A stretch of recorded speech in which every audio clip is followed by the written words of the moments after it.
এক ফুটবলার একটি গোল করলেন আর সেই গোল নিয়ে পুরো বিশ্বের বিজ্ঞানীরাও গবেষণা শুরু করলেন। কি আশ্চর্য হচ্ছেন? আশ্চর্য হবারই কথা।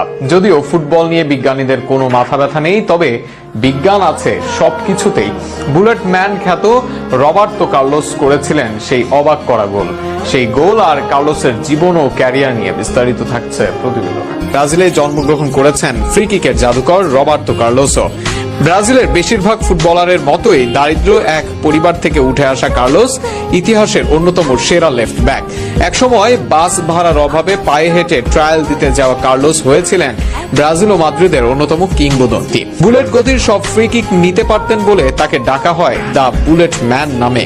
ফ্রান্সের বিরুদ্ধে ওই ম্যাচে ফ্রি কিক পায় ব্রাজিল। শটটি নেওয়ার আগে কেউ বুঝতে পারেননি কি হতে চলেছে, কারণ বলটি যেখানে বসানো ছিল সেখান থেকে সোজাসুজি গোলে মারা সম্ভব ছিল না। কিন্তু কার্লোস সেই সব না ভেবেই বলটিকে বাঁ পায়ে ঘুরিয়ে মারেন, যা দেখে অবাক হয়ে গিয়েছিলেন তৎকালীন ফ্রান্স গোলকিপার ফাবিয়ান বার্থেজো। দেখে মনে হয়েছিল বলটি কর্নার ফ্ল্যাগের দিকে যাবে, কিন্তু সবাইকে অবাক করে বলটি বিপরীত দিকে ঘুরে পোস্টের গা ঘেঁষে গোলে ঢুকে যায়।